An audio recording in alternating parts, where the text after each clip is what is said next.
The whole Republican Party has become a joke. You see me every day, man. I struggle to find exactly what is right and wrong on both sides. But the Republicans don't give me much to work with. They really don't. All right, so now we go back to hardball, and J.D. Hayworth is going to continue to make ridiculous comments. Let's watch. Would we be better off if we had 8 more years like the 8 we just had? I believe, although I've got my differences with John McCain, I believe he would have done a better job in some areas. No. 8 more years of the policies we've had for the last 8 years. 8 more years. The same policies. Well, the same policies that you guys had the last 8 years in Congress. 8 more years of that. No, the economic policies that led us to where we are right now. We should have 8 more years of that. We'd be better off.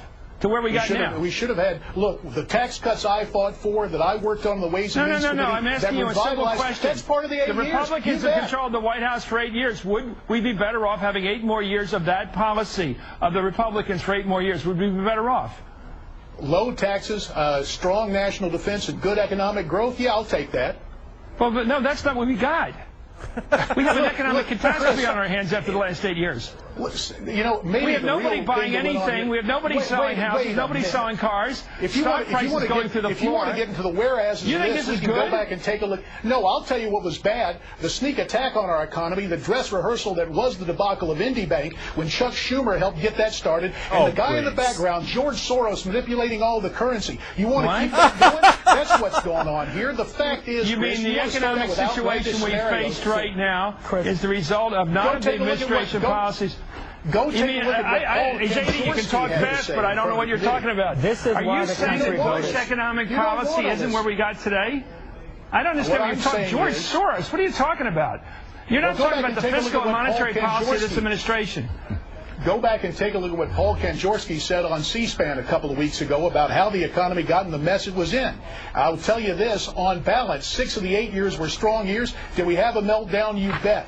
Do I want to see a meltdown continue? No. No American wants to see that. But to have you set up a narrowly defined area where you can say, aha, I got you, and I really should be running for the Senate against Arlen Specter is a moot point, Chris. I'm trying to set up... and maybe that's why Specter went for the package after all. But, Chris, this is why Barack Obama won. JD, I think it's a... let me go back to Harold Ford. It's a reasonable question. This is why when someone criticizes the president's policies today, they ask them would they prefer the policies of the last 8 years. I think that's a good question. Yeah, look, these Republicans are going to try to goad Chris Matthews with, oh, you want to be a Democrat, don't you? You want to run against Arlen Specter. He can go all day long, okay? But Matthews hammered him, and he, with the very, very simple question. And the bottom line is, I mean, look, that clip was critical because he cannot answer the question. He says, yeah, you betcha, I want the tax cuts and the strong defense and the la-la-la. But then Matthews says, but that led to this economic disaster. He says, you betcha, I still want it. But that doesn't make any sense, man. It's like you're so dense you can't understand from simple evidence and facts. And look at what happened. The 8 years of economic design by Bush was a debacle of the highest order, and we're living in it now. And who are you going to blame? You going to blame George Soros? Oh, come on, man. That is pathetic. And you're talking about something that Chuck Schumer did with IndyMac. Look, I'm not sure Chuck Schumer did the right thing with IndyMac. We covered that story here. But that was a pimple on the elephant's ass. Okay? Your elephant's ass. You tell me that was a problem for the last 8 years? Because Chuck Schumer did something with IndyMac and George Soros trades in currency? And Karl Rove, again, on the Today Show, saying the same thing. Oh, no, we had this thing figured out. But, then... the Democrats didn't want us to regulate Fannie Mae and Freddie Mac, and if we had, everything would be just fine, but it's the Democrats' fault because they don't like regulation. This Republican Party is absolutely, positively, intellectually bankrupt. They got, it's funny because they led us to a literal financial bankruptcy for the whole country.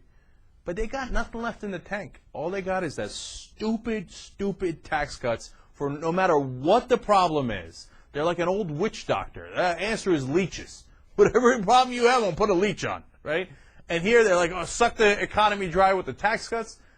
when it is demonstrably a bad idea. We lived through 8 years of nothing but tax cuts, and it got us an economic disaster.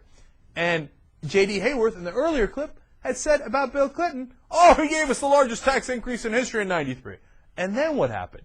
We had 8 years of tremendous economic success. Do the frickin' math, man. You'd have to be a knucklehead to put these guys in charge. You're going to let them ruin the economy again? Look, on a local level, you want to vote for Charlie Crist, Schwarzenegger, etc. You know, hey, that's a different question. And Schwarzenegger is trying to be responsible in California here. To the best he can. It's a bad, bad situation. But on the national level, to vote for any of these knucklehead Republicans, you must not like your money. You must not like, you must like where we are today in the economy and this disaster.